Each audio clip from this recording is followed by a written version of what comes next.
So bear in mind, nobody's tasted this before. So Yeah. I have, but that's different.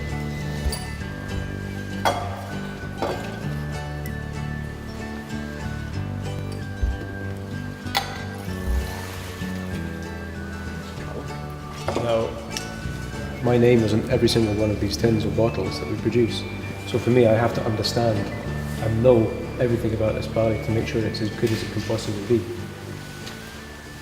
The barley that was made, that was grown for making this whiskey, it would have been rejected by commercial maltings because the conditions that the barley grows in here means that it's wetter, you know, the wind is there.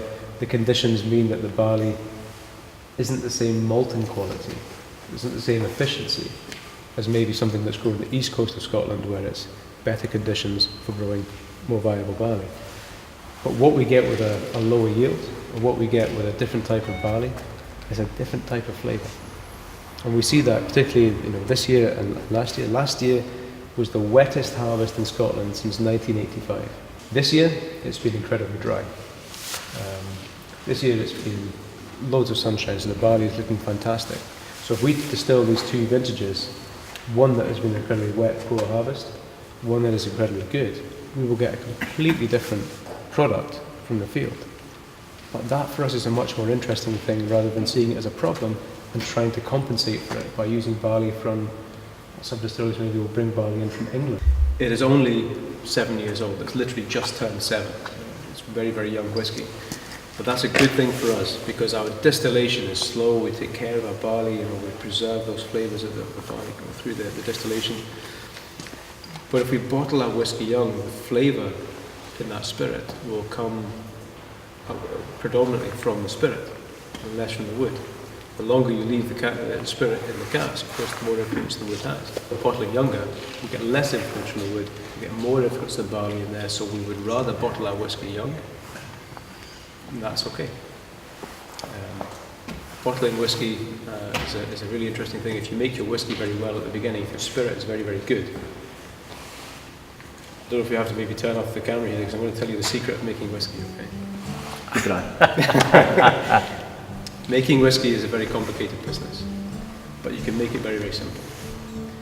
If you use really good barley, if you distill it slowly, distill it well, don't rush the process. If you then mature it in good casks, you will get good whiskey. It's really very simple. Where it gets complicated is when distillers start trying to speed up the process to make more whiskey or save money. You know, the casks we're sitting on here are amazing casks. They're very expensive casks. So we can slash our overheads if we just start reusing casks over and over again, which we're allowed to do. We can do that as many times as we like. But if we use really good casks, we get really good flavour. If you use really good barley and distilled it well, you get good flavour. Flavour is what we're looking for. So making whiskey can be very, very simple.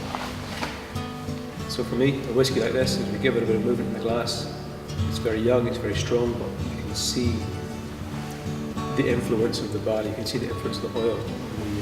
For those who've got any whiskey left, I'll pour another glass of them out. When you see the texture on there, you see the way that coats the glass and the way the legs start to come down, you can see the influence of that barley and that slow distillation. The slower the distillation, the more contact with copper, the more purity, but also the more you are doing to preserve oils that carry flavour. So I guarantee that even though you maybe finish your dram a couple of minutes ago, you still have the flavour on your palate. It'll stay there a long, long time because of the oils. The oils will coat, and will stay there a long time, and so you get a longer flavour, you get a better texture. So even at 65% alcohol, it's still pretty drinkable, still pretty good.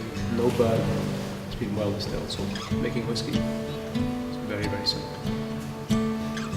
Slide.